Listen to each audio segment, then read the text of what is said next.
ഗോപൻ സ്വാമിയുടെ സമാധി ഇഷ്യൂവിനെ പറ്റി പറയുമ്പോഴത്തേക്ക് സത്യം പറഞ്ഞു കഴിഞ്ഞാൽ ഈ നാട്ടിൽ എത്രയോ പേര് ചെയ്യുന്ന ഫ്രോഡുവലന്റ് അമ്മയും മക്കളും കൂടെ ചെയ്യാൻ ആഗ്രഹിക്കുന്നു. അതങ്ങ് സമ്മതിച്ചു കൊടുക്കുന്നതിന് പകരം അവരെ ഇട്ട് ട്രോളുന്നു, അവരെ ഇട്ട് മോശം പറയുന്നു, അവരെ പറ്റി വളരെ മോശമായി തന്നെ പലരും അവതരിപ്പിക്കുന്നത് കണ്ടിട്ട് എനിക്ക് പ്രയാസം കയറിയിട്ടാണ് ഞാൻ ഈ വീഡിയോ ചെയ്യുന്നത്. എൻ്റെ ധാർമ്മിക രോഷം കത്തി എരിയുകയാണ്.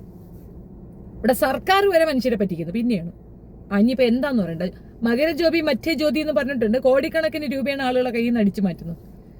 കുറച്ചു കാലം മുമ്പാണ് ഈ കമ്മ്യൂണിസ്റ്റുകാരും യുക്തിവാദികളും കൂടെ ചേർന്ന് അവിടെ തീ കത്തിച്ച് കാണിച്ചു കൊടുത്തിട്ടാണ് ഇത് ജ്യോതിയല്ല, ഇത് മകരജ്യോതിയല്ല, ആദിവാസി സമൂഹം ആ സമയത്ത് കത്തിക്കുന്നതാണ്, അത് ഡ്യൂപ്ലിക്കേറ്റ് ആണെന്ന്. മകരജ്യോതി ഉണ്ട് എന്നൊക്കെ പറഞ്ഞ് ആ ദൈവത്തിന് ഇല്ലാത്ത ഒരു വല്ലാത്ത പട്ടപരിവേഷമൊക്കെ കൊടുത്ത് അത്യാവശ്യം ഫണ്ട് പിരിച്ച സർക്കാരിന് ഒരു പ്രശ്നമില്ല. സ്വന്തം പിതാവിനെ സമാധിയിരുത്തി അതിൽ കൂടെ ഇത്തിരി ഫണ്ട് ഉണ്ടാക്കാൻ ശ്രമിക്കുന്നതാണോ തെറ്റ്? ഇൻവെസ്റ്റ്മെന്റ് ഉണ്ട് അവരുടെ, അത് മറന്നു പോകരുത്. ഞാനൊക്കെ ഏറ്റവും കൂടുതൽ ആഗ്രഹിക്കുന്ന ലൈഫ് എന്നൊരു 10 പശുവിനെ വളർത്താൻ പറ്റുമെങ്കിൽ രക്ഷപ്പെട്ടെന്നാണ്. കഷ്ടപ്പാടുണ്ടാവും, പക്ഷെ അതിനകത്തൊരു സാറ്റിസ്ഫാക്ഷൻ ഉണ്ട്. അവർ 3 പശുവിനെ വളർത്തി ജീവിക്കുകയായിരുന്നു, അതിനെ കൊണ്ട് വിറ്റു. 2നെ വിറ്റുള്ളൂ, 1നെ കൂടി ഇനി ഉണ്ട്. ഇറച്ചി വിലയ്ക്ക് വിറ്റു. പശുവിനെയൊക്കെ വിൽക്കാൻ പറ്റി, അത് ഇറച്ചിക്കാർക്ക് തന്നെ കൊടുക്കാൻ പറ്റിയതും മതവിശ്വാസത്തിന്റെ മറ്റൊരു തട്ടകമാണ്, മനസ്സിലാക്കിക്കൊള്ളു. ഗോമാതാവിനെ വിറ്റിട്ടും അവർ ഈ ബിസിനസ്സിലേക്ക് ഇറങ്ങാൻ നിൽക്കുകയാണ് കൂട്ടര്. അങ്ങനെയുള്ള മനുഷ്യരെ ഇൻസൾട്ട് ചെയ്യരുത്. എന്തായാലും അമ്മച്ചി പറയുമ്പോൾ മോൻ അവിടെ ഇരുന്നുകൊണ്ട് പിടിച്ചു വലിക്കുന്നുണ്ട്. നമുക്കതൊന്ന് കേട്ടാലോ. ഈ റിപ്പോർട്ടിനെ പ്രതിനിധീകരിച്ച് ഈ റിപ്പോർട്ട് വന്നപ്പോഴത്തേക്ക് വേറെ അലങ്കാരമൊന്നും വേണ്ട. റിപ്പോർട്ട് വന്നപ്പോഴത്തേക്ക് വക്കീലിനെയൊക്കെ വിളിച്ചിരുത്തിയിട്ട് അവരുടെ ഭാഗം ഒന്ന് വിശാലമാക്കുകയാണ്. ഇനിയിപ്പോൾ ഫോറൻസിക് റിപ്പോർട്ട് അന്തരം വരാനുണ്ട്. നിങ്ങൾ ഇനി എന്താലോചിച്ചിട്ടും കാര്യമില്ല. അവിടെ ചത്തു മലന്ന് കിടന്ന മനുഷ്യൻ, ഒടിഞ്ഞു തൂങ്ങിക്കിടന്ന മനുഷ്യൻ എഴുന്നേറ്റ് നടന്നു പോയി സമാധിയിൽ കുത്തിയിരുന്നു എന്ന് നിങ്ങൾ വിശ്വസിച്ചില്ലെങ്കിലും ഈ അമ്മച്ചി വിശ്വസിക്കും. മക്കൾ ഇനി എന്ത് വാഴ പറഞ്ഞാലും ആ തള്ള വിശ്വസിക്കും കേട്ടോ. യജാതിന്ന് കേട്ടോളൂ, നല്ല രസാ. പറ ചേച്ചി പറ. എല്ലാ ദിവസവും നടന്ന് കോവിലിൽ വരുമായിരുന്നല്ലോ.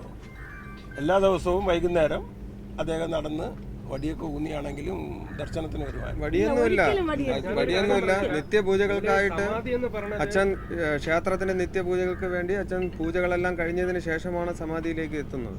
ആരോഗ്യത്തിന് ഒരു കുറവില്ല. കാരണം കൃത്യമായിട്ട് ഭക്ഷണാഹാരം, മരുന്ന് ഇതെല്ലാം കറക്റ്റാ. ആരോഗ്യം നല്ല, കിടരോഗിയുടെ ഒരു ശരീരപുഷ്ടിയും ഒരു കുറവില്ല. എന്ന് വെച്ചാൽ അവർക്ക് അതിൻ്റെതായ പ്രായമനുസരിച്ചുള്ള കാഴ്ചക്കുറവ്, പ്രായമനുസരിച്ചുള്ള ഇങ്ങനെ വെപ്രാളപ്പെട്ട് നടക്കാൻ പറ്റില്ല, അത്ര വ്യത്യാസമുള്ള. അല്ലാതെ ഒരു രീതിയിലും അവർക്ക് ആഹാരത്തിന് വേറെ ഒരു രീതിയിലും നല്ല സ്മൂത്ത് ആയ ആഹാരം തന്നെ അവർ കഴിച്ച് നന്നായിട്ട് തന്നെ ഇരുന്നത്. ഒരിക്കലും ഒരു കൊതു കടിക്കാൻ ഞങ്ങൾ അനുവദിച്ചിട്ട് അത്ര നല്ല രീതിയിലാണ്. ദിവസം കുളിക്കുന്ന ആളാണ്.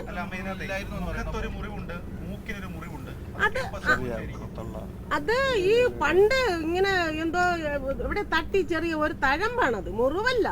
അത് എന്തോ ഈ ഒരിക്കലും ഇല്ല. ഭഗവാന്റെ മുമ്പ് ഞങ്ങൾ ഒരു കള്ളം പറയേണ്ട ആവശ്യമില്ല. കാരണം ഈ നിൽക്കുന്ന നിങ്ങൾക്കും എനിക്കും എല്ലാം തരുന്ന, ഉയിര് തരുന്ന ഭഗവാനാണ്. ഈ മഹാദേവന്റെ നടയിൽ ഞങ്ങൾക്ക് സത്യമേ പറയാൻ പറ്റുള്ളൂ. അല്ലെങ്കിൽ ഭഗവാൻ ഇതിനു മുമ്പ് ഞങ്ങളെ നമുക്കത് ചെയ്യാൻ പറ്റുള്ളൂ. എല്ലാം സത്യമായിട്ട് ചെയ്യാൻ പറ്റും. ഈശ്വരന്റെ മുമ്പ് ഒരിക്കലും ആ ഇഞ്ചുറീസിന്റെ തൊട്ട് താഴെ there was no injury to deeper structures including skeleton. അത് കൃത്യമായിട്ട് പറഞ്ഞിട്ടുണ്ട്. there was ഈ ചതവുകൾ എങ്ങനെയാണ് സംഭവിച്ചത്? ഇത് മരണകാരണമല്ലായിരിക്കാം, പക്ഷെ ഇത് എങ്ങനെയാണ് സംഭവിച്ചത് അല്ല, അത് ഇവിടെ പറയുന്നു അങ്ങനെയൊന്നുമില്ല, ഒരു കുറവില്ലായിരുന്നു, സുഖമായി നടക്കുമായിരുന്നു. പക്ഷേ ഈ ചതവുകൾ എങ്ങനെയാണ് മരണത്തിന് മുന്നേ സംഭവിച്ചത്? അല്ല, there was no injury to deeper structures including skeleton. ആഴത്തിൻ്റെതല്ല, മുറിവുകളുണ്ടായിരുന്നു, ശരീരത്തിൽ മുറിപ്പാടുകളുണ്ടായിരുന്നു. അത് എവിടെയൊക്കെയാണെന്നുള്ളതും അതിൽ വ്യക്തമായി എഴുതിയിട്ടുണ്ട്.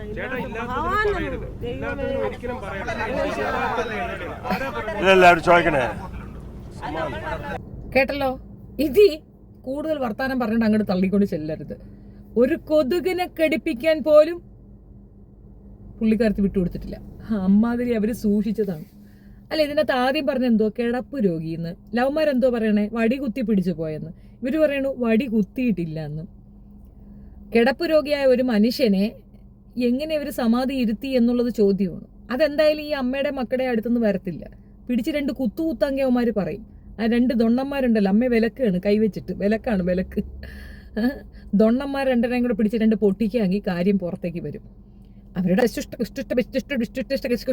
ഗോവിന്ദചാമി വരെ വന്നായിരുന്നു. ആ ഫംഗ്ഷന്. അങ്ങനെ ചാമ്യമാരെല്ലാവരും കൂടെ ചേർന്ന് വീണ്ടും കൊണ്ടുവന്ന് സമാധി ഇരുത്തിയിട്ട് പിന്നെ അവിടെ ക്രിയാകർമ്മങ്ങൾ നടത്തുകയാണ്. ആ ക്രിയാകർമ്മം നടത്തുന്നവനെ പിടിച്ച് ജയിലിൽ ഇടണം. അല്ല, അത് അയാളുടെ ഉത്തരവാദിത്വമൊന്നുമല്ല ഞാൻ പറഞ്ഞത്. അവനാണ് ആള്, അവൻ തന്നെയാണ് ഇത് ചെയ്തിട്ടുള്ളത്. കിടപ്പ് രോഗിയായി കിടന്ന മനുഷ്യൻ പ്രഷറിൻ്റെയും ഷുഗറിൻ്റെയും ഗുളിക കഴിച്ച ശേഷം സമാധി ഇരിക്കാൻ പോകുന്നു എന്നൊക്കെ പറയുന്നത് പച്ച മനുഷ്യൻ വിശ്വസിക്കും. ഇയാളുടെ പാസ്റ്റ് നോക്കാം. ആരെയും കണ്ട വെട്ടാൻ ഓടിച്ചതിൽ മോഷണ കേസിലെ പ്രതി വരെയാണ് പുള്ളി. പക്ഷെ അയാളെ പറഞ്ഞിട്ട് കാര്യമില്ല. നമ്മുടെ നാട് അങ്ങനെയാണ്. കള്ളനും കൊള്ളക്കാരും ബലാത്സംഗികൾക്കൊക്കെയാണ് സാമി പരിവേഷം കിട്ടുന്നത്. തോക്ക് സ്വാമിയുള്ളത് നമ്മുടെ കേരളത്തിന്, അത് മറന്നുകൊണ്ട്. അന്ന് തുടങ്ങി സർവത്ര ആസാമിമാരുടേതാണ്. ഇതെല്ലാം പോട്ടടെ, ഒന്നും വേണ്ട. നമ്മൾ അമൃതാനന്ദമയ്യെ നോക്കിക്കാണി, കടാപ്പുറ രാധാമണിയാണ് അവരെങ്ങനെയാണ് ദൈവമായത്? അവർക്കൊരു സ്ട്രാറ്റജി ഇല്ലേ? സ്വിച്ച് ഇട്ടാ ഇപ്പം ലൈറ്റ് എത്തും, ലൈറ്റ് ഇട്ടാ സ്വിച്ച് എത്തും. അങ്ങനെ ഒരു ചോദ്യമൊക്കെ പുള്ളിക്കാരത്ത് ചോദിച്ചില്ലേ? ഇത്രയും GK ഉള്ള ഒരു ദൈവം വേറെ ഉണ്ട്? നിരന്തരം അവിടെ മരണങ്ങൾ നടക്കുന്നുണ്ട്. കഞ്ചാവ് പിടിച്ച് പലരും പല രീതിയിൽ തൂങ്ങിച്ചാവുന്നു. ചിലരെ തൂക്കിക്കൊല്ലുന്നു, ചിലർ പടിയുടെ കൈവരിയിൽ തൂങ്ങിച്ചാകുന്നു, ആളുകളെ തല്ലിക്കൊല്ലുന്നു. എന്തൊക്കെ സാധനങ്ങളാണ് അതിനകത്ത് നടക്കണേന്നറിയാമോ? അമ്മാതിരി പേക്കൂത്തൊക്കെ നടന്നിട്ടും അവർക്കെതിരെ ഒരു കംപ്ലൈന്റ് ഇല്ല. ഉണ്ടോ? ഇല്ലല്ലോ. പിന്നെ എന്തിനാണ് ഈ പാവപ്പെട്ടവരെ പിടിക്കുന്നത്? അവരെന്തെങ്കിലുമൊക്കെ കാണിച്ചു വിടുന്നു. ഓം പിള്ളേർക്ക് ട്രോളാൻ അടുത്തൊരു സാധനം പുള്ളിക്കാരത്തി കൊണ്ടു കൊടുത്തു. ഒരു കൊതുക് പോലും അങ്ങനെ കടിച്ചിട്ടില്ല. വല്ലാത്ത ചാത്തിയെ. എന്തായാലും കൊള്ളാം. പിന്നെ വയ്യാതെ കിടക്കുന്ന ഒരു മനുഷ്യൻ മരിച്ചു പോകാൻ തന്നെ നല്ലത്. മരിച്ചു പോകുമ്പോഴത്തേക്ക് സമാധിയായിട്ടിരിക്കുക എന്നൊക്കെ പറഞ്ഞാൽ അത് നല്ലൊരു സിസ്റ്റമാണ്. ഇത് കണ്ടപ്പോൾ ഞാൻ ഇടയ്ക്ക് ഒരു വിഷ്വൽ കണ്ടതാണ്. ഒരു സ്റ്റോറി കണ്ടതാണ്. അതിനകത്തുണ്ട്, ഞാൻ മരണപ്പെട്ടാൽ എന്നെ അടക്കുന്നിടത്ത് ഒരു ചെടിമരം നടണം, ഒരു പൂമരം നടണം. അപ്പോൾ എന്നെ കാണാൻ വരുന്നവർക്ക് എനിക്കിങ്ങനെ പുഷ്പം ഇട്ട് സ്വീകരിക്കാൻ പറ്റുമെന്ന് പറയും. നല്ലൊരു കൺസെപ്റ്റാണ്. അതൊക്കെ നല്ലൊരു പരിപാടിയാണ്. നല്ലൊരു ചെടിമരം നടുക. നമ്മൾ മരിച്ചതിൻ്റെ അവിടെ തന്നെ അങ്ങനെ ഒരു ചെയറും കൂടെ കൊണ്ടിട്ട് കൊടുത്ത് ആളുകൾ ആ ചെടിമരത്തിൻ്റെ താഴെ വന്നിരിക്കുക. അപ്പം മരിച്ച് കിടക്കുന്നവർക്ക് ഒരു സന്തോഷം. അത്രയും സ്ഥലം വേസ്റ്റ് ആകാതെ അത് ഉപയോഗപ്പെട്ടു എന്നും നമുക്കും ഒരു സന്തോഷം. ഒരു 3 തലമുറയ്ക്കപ്പുറം അവിടെ ആര് കിടക്കണം ആർക്കറിയാം?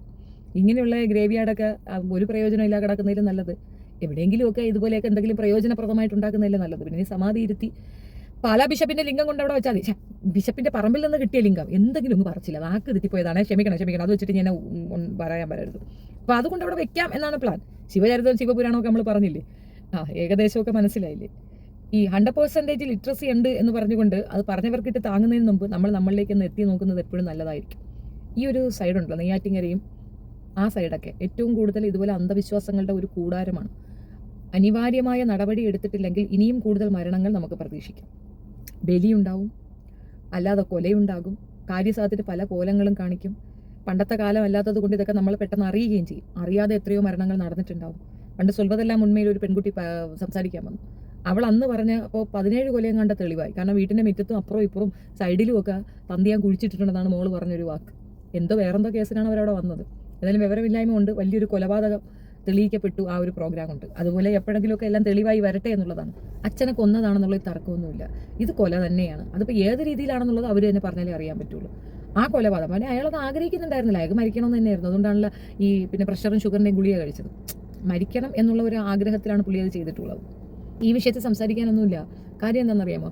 ഈ പറയുന്ന കോപൻ സ്വാമിയുടെ മക്കളും കോപൻ സ്വാമിയുടെ അമ്മയും കാണിക്കുന്ന പേക്കൂത്ത് കുറച്ച് വിഡ്ഢിത്തം നിറഞ്ഞ പേക്കൂത്തുകളാണ്. പ്രത്യേകിച്ച് അമ്മ സംസാരിക്കുന്നതിൽ പണി കിട്ടുന്നുണ്ടെന്ന് മക്കൾക്ക് മനസ്സിലാവുന്നുണ്ട്. പക്ഷേ എനിക്ക് മനസ്സിലാവുന്ന അമ്മ കുറച്ചുകൂടെ ക്ലവറാണ്. തത്തക്ക പുത്തക്ക തലയ്ക്കും വാലുമില്ലാതെ പറഞ്ഞു കഴിഞ്ഞാൽ അവരുടെ ഒരു ഏജ് കൺസിഡർ ചെയ്തുകൊണ്ടോ അല്ലെങ്കിൽ ഈ പറഞ്ഞ എന്തെങ്കിലുമൊക്കെ കൊണ്ട് അവർക്ക് രക്ഷപ്പെടാൻ പറ്റുമെന്നായിരിക്കും അവർ വിചാരിക്കുന്നത്. അങ്ങനെയൊന്നുമല്ല. നമുക്കൊരു മെഡിക്കൽ സർട്ടിഫിക്കറ്റ് കിട്ടിക്കഴിഞ്ഞാൽ നമുക്ക് തലയ്ക്ക് സുഖമില്ലെന്ന് പറഞ്ഞാൽ നമ്മളെ വെറുതെ വിടത്തില്ല. അവരവിടെ നോക്കും. അവിടെ നോക്കുമ്പം അവിടെയുള്ള ഡോക്ടർ സർട്ടിഫൈ ചെയ്യണം, യെസ് ഇവൻ മെഡിക്കൽ പ്രശ്നമുള്ളവനാണ് അല്ലെങ്കിൽ തലയ്ക്ക് പ്രശ്നമുള്ളവനാണെന്ന് സർട്ടിഫൈ ചെയ്തില്ലെങ്കിൽ അതെടുത്ത് ദൂരക്കളയും. അതൊക്കെ തെറ്റായ ധാരണയാണ്. അത് പൊതുസമൂഹം മനസ്സിലാക്കാൻ വേണ്ടി പറയുന്ന ഒരു കാര്യമാണ്. ആ ഒരു സർട്ടിഫിക്കറ്റിന് വലിയ വാലിഡിറ്റി ഒന്നും ഇല്ല എന്നുള്ളത് മനസ്സിലാക്കുക. മഞ്ഞക്കാട് കൊണ്ടിരിക്കുന്നവർക്കൊക്കെ അവിടെ ഒരു സെർച്ചിങ് ഉണ്ട്. അത് അതിനകത്ത് തെളിഞ്ഞില്ലെങ്കിൽ നിങ്ങൾ പണിഷ്മെൻറ്റ് ഉറപ്പാണ്. തർക്കമേ വേണ്ട. ഈ വിഷയത്തിൽ ഇവിടെ ഒരുപാട് ഇടങ്ങളിൽ നടക്കുന്ന ഒരു കുത്തിത്തിരിപ്പ് അത് അവിടെ നടക്കുന്നു. നമ്മുടെ അടുത്ത് നടന്നിരുന്ന ഒരാൾ പെട്ടെന്നൊരു ദിവസം ദൈവമാവുകയും സ്വാമിയാവുകയും ഒക്കെ ചെയ്യുന്ന ഫോർജറി നടത്തിയ ഒരു വ്യക്തിയും കൂടെയാണ് ഈ മരണപ്പെട്ട കോപൻ സ്വാമി. കാരണം അയാളുടെ പേര് കോപനൊന്നുമല്ല. ആ കോപൻ സ്വാമി എന്നുള്ള പേര് പോലും ഫോർജറി ആക്കി എടുത്തതാണ്. അതെങ്ങനെയെന്ന് വെച്ചാൽ വേറൊരിടത്തേക്ക് ഏതോ ട്രേഡ് യൂണിയനിലോ മറ്റോ ജോലി കിട്ടാൻ വേണ്ടിയിട്ട് വേറൊരാളുടെ പേരും അയാളുടെ അഡ്രസ്സും ഉപയോഗിച്ചുകൊണ്ട് ആൾമാറാട്ടം നടത്തിയ വ്യക്തിയാണിത്. അതാരും ഇത് പറയുന്നില്ല. അതൊരു കാര്യം. പിന്നെ കൊലപാതക ശ്രമത്തിൽ ഇയാൾ വെട്ടുകേസിലെ പ്രതിയാണ്, മോഷണ കേസിലെ പ്രതിയാണ്. ഇങ്ങനെയൊക്കെ ചെയ്ത ഒരാളുടെ മക്കള് പൂജാരി വേഷം കെട്ടിക്കൊണ്ടിരിക്കുന്നത് ഹിന്ദുമത വിശ്വാസികളുടെ വികാരത്തെ തൊട്ടുണർത്തിക്കൊണ്ട് അവരെ കൊണ്ട് തന്നെ ഇത് അംഗീകരിപ്പിക്കുന്ന ഒരു രീതിയാണ്. ഹിന്ദുമത വിശ്വാസം എന്ന് പറയുമ്പോഴത്തേക്ക് അതൊരു സംസ്കാരമാണ്. പക്ഷേ അതിൽ മെജോറിറ്റി നല്ല ബോധമുള്ള മനുഷ്യരാണ്. മെജോറിറ്റി 90% നല്ല സൂപ്പർ ബോധമുള്ള മനുഷ്യരാണ്. അതുകൊണ്ടാണ് ഇതിനൊക്കെ അർഹിക്കുന്ന ഇഗ്നോറൻസ് കൊടുത്തവർ മാറി നിൽക്കുന്നത്. ഒന്നാമത്തെ കാര്യം എന്തെന്ന് പറഞ്ഞു കഴിഞ്ഞാൽ പ്രെയർ, പ്രാർത്ഥന എന്ന് പറയുന്നത് മനസ്സിന്റെ സൗഖ്യത്തിനും നമുക്ക് ഒരു ആൾമേറ്റി ഉണ്ട് ആ വിശ്വാസത്തിന് മാത്രം എന്നതിനപ്പുറം കൂടുതലൊന്നും ഇവർ തലവയ്ക്കുന്നതായിട്ട് എനിക്ക് തോന്നിയിട്ടില്ല. എൻ്റെ സുഹൃത്തുക്കളൊക്കെ അങ്ങനെയാണ് കേട്ടോ. എനിക്ക് ഒരുപാട് ഹിന്ദു സുഹൃത്തുക്കളുണ്ട്. അവരൊക്കെ തന്നെ സമാധാനത്തിനും അത്യാവശ്യം അവരുടെ ആശ്വാസത്തിനാണ് പ്രെയർ. അല്ലാതെ അതൊരു ഭയങ്കര ഭ്രാന്തമായ ഒരു സാധനമായിട്ട് കൊണ്ടു കിടക്കുന്നില്ല. അങ്ങനെ ആരെങ്കിലും കൊണ്ടു കിടക്കുന്നുണ്ടെങ്കിൽ സൂക്ഷിച്ചോ, അത് എവിടെയെങ്കിലും പോയി കോലി കയറാനുള്ള പരിപാടിയാണ് കാണിക്കുന്നതെന്ന്. ഇതൊക്കെ അട്ടർ നോൺസെൻസ് ആണ്. ഇതൊക്കെ സമൂഹം അതിൻ്റെതായ രീതിയിൽ പുച്ഛത്തോടെ തള്ളിക്കളയേണ്ട കാര്യങ്ങളെ ഹൈലൈറ്റ് ചെയ്ത് വേറൊരു വാർത്തയില്ലാതെ ഭയങ്കര വാർത്താ പ്രാധാന്യത്തോടുകൂടി ഇതെടുത്ത് അവതരിപ്പിക്കുന്ന ഈ ന്യൂസ് ഏജൻസികൾക്ക് നടുവിരൽ നമസ്കാരം എന്നല്ലാതെ ഒന്നും പറയാനില്ല. പിന്നെ ഇതിനെയൊക്കെ എക്സ്പ്ലെയിൻ ചെയ്യാന്നുള്ളത് ആ വക്കീലിൻ്റെ ഉദ്ദേശമാണ്. കാരണം അയാളുടെ ക്ലയൻ്റാണ് അവർ. അപ്പോൾ അവർക്ക് വേണ്ടിയിട്ട് അയാൾക്കത് സാധൂകരിക്കേണ്ട ഒരു അവസ്ഥയുണ്ട്. സോ അയാളത് ചെയ്യുന്നു. അതിനകത്ത് അയാളെ നമുക്കൊന്നും പറയാനൊക്കത്തില്ല. ആകെ മൊത്തത്തിൽ നമ്മുടെ നാട്ടിൽ പറ്റിക്കാൻ പറ്റുന്ന ഏറ്റവും നല്ല ബിസിനസ്സാണ് ഈ പറയുന്ന ഒരു സംഗതി, കൃഷി. ഇതിപ്പം ഞാൻ പറയില്ല, അങ്ങേരുണ്ടല്ലോ നമ്മുടെ കൃപാസന അച്ഛൻ, അയാൾ പിന്നെന്തോ ചെയ്യുന്നത്? ഇപ്പം നമ്മൾ ഗോപൻ സ്വാമിയുടെ മക്കളെ കളിയാക്കുന്നത്. കൃപാസന എന്താ ചെയ്യുന്നത്? കൃപാസന പത്രം വെച്ചിട്ടാണ് അയാൾ കാണിക്കുന്നത്. അതുപോലെ മാതാ അമൃതാന്തമ എന്തോ ചെയ്യുന്നത്? നമ്മുടെ സൊസൈറ്റിയിൽ ഉന്നതർ, കുറച്ച് ഡെവലപ്ഡ് ആയ, അതായത് ഫിനാൻഷ്യലി ഹൈറ്റുള്ളവർ ചെയ്യുമ്പോൾ കുഴപ്പമില്ല, പാവത്തുങ്ങൾ ചെയ്യുമ്പോഴാണ് കുഴപ്പം. അവർ ചെയ്യട്ടെന്നേ. കോവൻ സമാധി എങ്കിൽ കോവൻ സമാധി ആയിരിക്കട്ടെ. അതും അവിടെയും പിൽഗ്രിമേജ് വയ്ക്കട്ടെ. ആളുകൾ അവിടെയും പോയി കാഴ്ചയൊക്കെ കാണട്ടെ. നേരം പോക്കുണ്ടാവും. അതുപോലെ മലയുടെ മേളിലൊക്കെ ആയിരുന്നെങ്കിൽ കുരിശുകാരും കൂടെ കൂടിയാണ്. അവരും ഒരു കുരിശ് അവിടെ കൊണ്ടുവയ്ക്കും. അങ്ങനെ ഉണ്ടായിരുന്നേനെ. അപ്പോൾ ഈ എല്ലാവർക്കും ചെയ്യാമെങ്കിൽ അവർക്കും ചെയ്തുകൂടെ? എൻ്റെ ഒരു അഭിപ്രായത്തിൽ അതൊക്കെയാണ്. പിന്നെ ഇതിനകത്ത് ഫോറൻസിക് വരട്ടെ, അത് ഒന്നും കാണത്തില്ലെന്നേ. എടുത്തൊക്കെ വെച്ച സമയത്ത് വല്ല ചതവോ മറ്റോ വന്ന് കാണും. മീൻസ് ഇതിനെ എടുത്ത് ഈ മരിച്ച ശേഷമാണല്ലോ ഇവർ ഈ സമാധി കുത്തി ഇരുത്തിച്ചത്. അപ്പം അങ്ങോട്ടും ഇങ്ങോട്ടും പിടിവലിയിലോ മറ്റോ എന്തെങ്കിലുമൊക്കെ ചതവോ ഒടിവോ ഒക്കെ വന്ന് കാണും. ഒടിവില്ല, ചതവുണ്ടെന്ന് അവനെ തലയിലും കണ്ണിലും ഒക്കെ. ഒത്തിരി ഭയങ്കര സംഭവം. കൊലയാണ് എന്നങ്ങോട്ട് ഉറപ്പിക്കാനായിട്ട് വാർത്താ മീഡിയക്കാർക്ക് എന്തിൻ്റെ വട്ടാണോ എന്തോ. എനിക്കങ്ങനെ തോന്നുന്നില്ല കേട്ടോ. കൊന്നതായിരിക്കാൻ ചാൻസ് കുറവാണ്. ഇങ്ങനെ മരിക്കും എന്നുള്ളത് ഏകദേശം അവർക്ക് മനസ്സിലായപ്പോൾ എടുത്ത് കുത്തിയങ്ങ് ഇരുത്തിയതായിരിക്കും. അതിനകത്തുള്ള ചതവുകളുണ്ട്. പിന്നെ ഫ്രോഡുകളുണ്ടാണ്, അതല്ലാന്ന് പറയുന്നില്ല, ഫ്രോഡുകൾ തന്നെയാണ്. അമ്മയും മക്കളും പറയുന്നില്ല, വൈരുദ്ധ്യം ഇവർ തന്നെ ഇവരെ കാണിച്ചു കൊടുക്കും. അതാണ് സത്യം. ഇവർക്ക് തന്നെ ഇത് ഒളിക്കാനും മറക്കാനും അറിയത്തില്ല കേട്ടോ. ഇവർ തന്നെ ഇവരെ കാണിച്ചു കൊടുക്കും. ആ തള്ള പൂർണ്ണ പരാജയമാണ്. മൊത്തത്തിൽ പരാജിതയായ ഒരു സ്ത്രീയാണത്. എന്തൊക്കെയാണ് പറയണത്? അവർക്ക് ഒരു ലഗാനും ഇല്ല, ലക്കുമില്ല. പക്ഷെ അവരെ പറഞ്ഞിട്ട് കാര്യമില്ല. ഇതിൽ കൂടെ വേണം മക്കൾ ജീവിക്കാനെന്ന് അവരങ്ങ് ഉറപ്പിച്ചേക്കുന്നു. കുഞ്ഞുങ്ങളെ പഠിപ്പിച്ച് നല്ല ഉദ്യോഗത്തിൽ കയറ്റുകയോ അത്യാവശ്യം ആയ സമയത്ത് നല്ലപോലെ അധ്വാനിച്ച് മക്കൾക്ക് എന്തെങ്കിലും ചേർത്ത് വയ്ക്കുന്നതിന് പകരം ഓം എന്ന് ഒരൊറ്റ അട്ടിയാണ് കൊടുക്കേണ്ടത്. വയസ്സും പ്രായം ആയതല്ലേ. കിളിപോയ കേസിനേക്ക് നമ്മളെന്തോ പറയാനാ? ഒന്നും പറയാനില്ലെന്ന്. ഭയങ്കര ദൈവകൃപയുള്ള ആൾക്കാരാണ്. സ്വന്തമായിട്ട് അമ്പലമൊക്കെ ഉള്ള ആൾക്കാരാണ്. കട്ട് രുചിച്ചു എന്നുള്ളതാണ്. അതിനപ്പുറം ഒന്നുമില്ല. അത് കണ്ടിന്യൂ ചെയ്യും. ഇവരെ കണ്ടുകൊണ്ട് ഇനിയും ആൾക്കാർ കണ്ടിന്യൂ ചെയ്യും. സമാധിയിലായ ആള് സമാധി, വാഴത്തോരൻ, ഗതികെട്ട കാലം. ഇതൊന്നും പുറത്തറിയാതിരുന്നാൽ മതിയായിരുന്നു. Thank you.